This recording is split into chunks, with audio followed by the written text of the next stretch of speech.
Hey first graders, happy to have you back from spring break. We'll be working on our math page today. It's page 279 and 280. So the very first one, we'll kind of do it all together.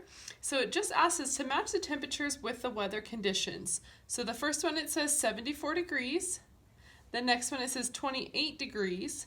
And the bottom one there, it says 55 degrees. And remember, the lower temperature, the colder it is. And the warmer temperature, the hotter it is. So we'll start 74 degrees, and then you have a picture of a boy playing with a puppy, a man and a woman that looks like it's kind of fall outside, they're having some caramel apples, and then the very bottom one is them building a snowman. So 74 degrees, what one do you think we would match it to? Number 1, number 2, or number 3?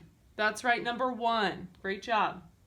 And the next one, 28 degrees. Do you think we're going to match it with this picture here or the picture of the snowman?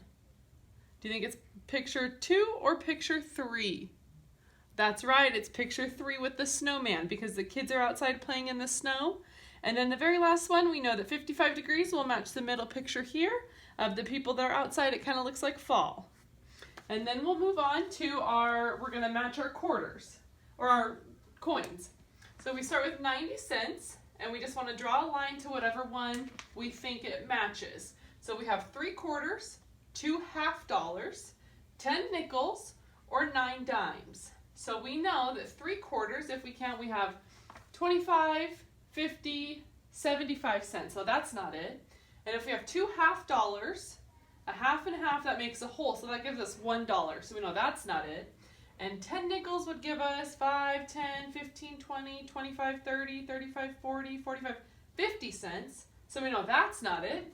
And 10 dimes, let's count together. 10, 20, 30, 40, 50, 60, 70, 80, 90. So we know that 9 dimes is going to give us 90 cents. And we said that 10 nickels was 50 cents. And let's see, $1, we said that 3 quarters was 25, 50, 75, so that's not it. Or 2 half dollars, because 2 half dollars will make 1 whole dollar. So we have $1 there. And the half dollars, we all know, are worth 50 cents each. And so our last one, 75 cents, will go with the 3 quarters.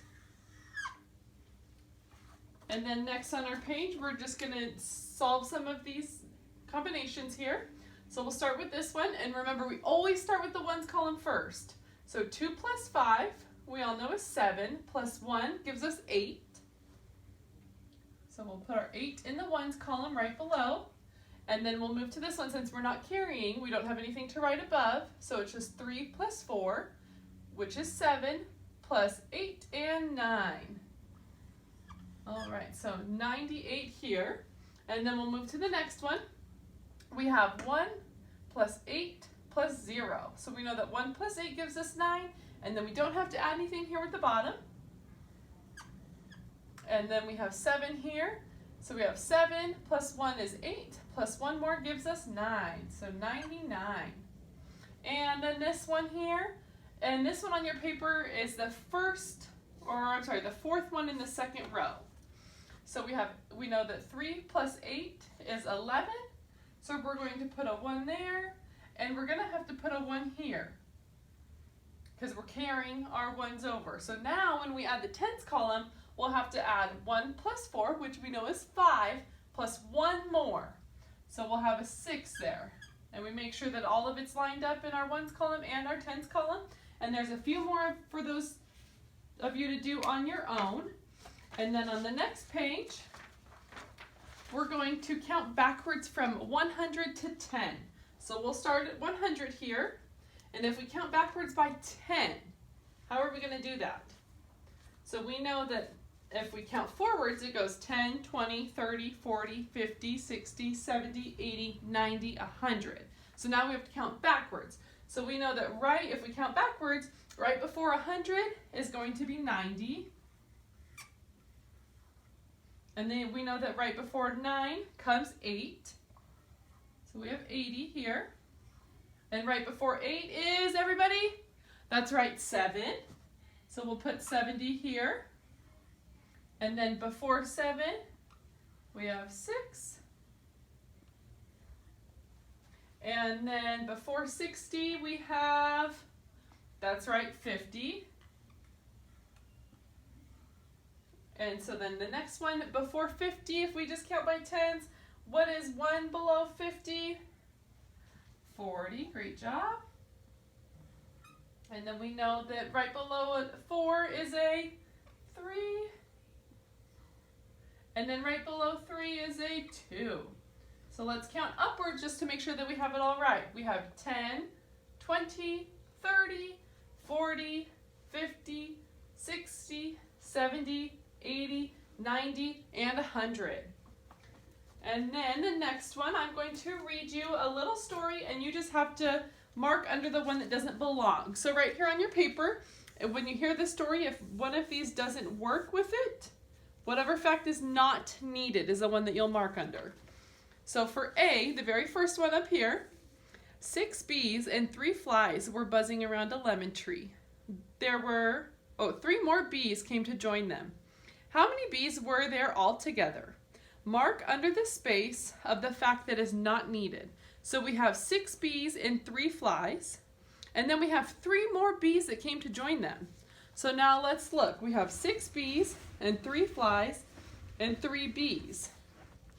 But the question is, how many bees were there all together? So we only want to know about the bees. So we're not going to need to know about the flies.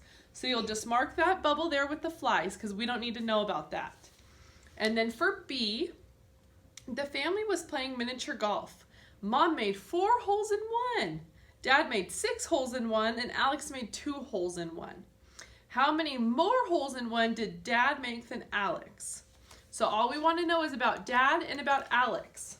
So we're going to have to circle the bubble or fill in the bubble under Mom's 4 holes in 1 because we don't need to know that. We just need to know about Dad's and we need to know about Alex's. So we just mark under the bubble there the fact that does not belong. And then we're going to move on to number 3. And that's just about the clock. So I'm going to tell you a time and you're going to draw the minute hand for the time that I say. So the very first one, you already have the hour hand on the 4 for you. And I would like you to, to draw the minute hand that shows 4:30. So we can do it all together so we know that this is 4 o'clock. And if we count, we have 4:05, 4:10, 4:15, 4:20, 4:25, and 4:30. So your minute hand on your clock should go right over the 6. And then remember, because it's halfway to a full hour, that the hour hand is going to be between the 4 and the 5. But they already gave you the hour hand. And so this will be the first one. So for number 3, A will be 4:30. So make sure you draw 4:30. And then for B, I would like you to draw 5:15. So how would you put the minute hand to show 5:15? And they already have the hour hand set here for you. So we'll go 5:05, 5:10, 5:15. So this is what your clock should look like, showing 5:15. And for C, I would like you to show the time that is 6:05. And they already have the hour hand here for you on the 6. So if we just count to 6:05, remember we're just going to move 5 minutes, so it'll be directly over the 1. So your minute hand will go here. And for the very last one, 10:50 is the time that I need you to draw. So we know that we have to put our minute hand all the way on the 10. All right, and does that show 10:50? No, so let's count. We have 5, 10, 15, 20, 25, 30, 35, 40, 45, 50. So 10:50. So you can kind of see that the hour hand looks like it's on the 11, but it's still between the 2, so it's 10:50. So make sure your clock looks like this on your paper. And then for the very last part, we're just going to mark under the fact that does not belong, and they've given us 4 combinations, and we just need to know what one doesn't belong in this. So we have 3 plus 4 equals 7. 7 minus 3 equals 4. 2 plus 5 equals 7. Or 7 minus 4 equals 3. So hands up, thumbs up if you think that number 1 doesn't belong. Thumbs up if you think it's number 2 that doesn't belong. Thumbs up if you think it's number 3 that doesn't belong. Or thumbs up if you think it's number 4 that doesn't belong. And I think I saw all of your thumbs on number 3, and that's right. So we'll circle the bubble in here of this one that doesn't belong. And then the reason it doesn't belong is because, remember, if we think about our dice, all of these, the first one, the second one, and the fourth one, all of those, all they're doing is moving the numbers around to create new combinations for us. But this one, it doesn't have a 3 or a 4, it just has a 7. So if we were to jumble these numbers around, we won't ever get this. So the ones that do belong are the 3 plus 4, the 7 minus 3, and the 7 minus 4. But this one doesn't fit, so make sure you color in that bubble. And that's all that you have to do today. And I will see you guys later.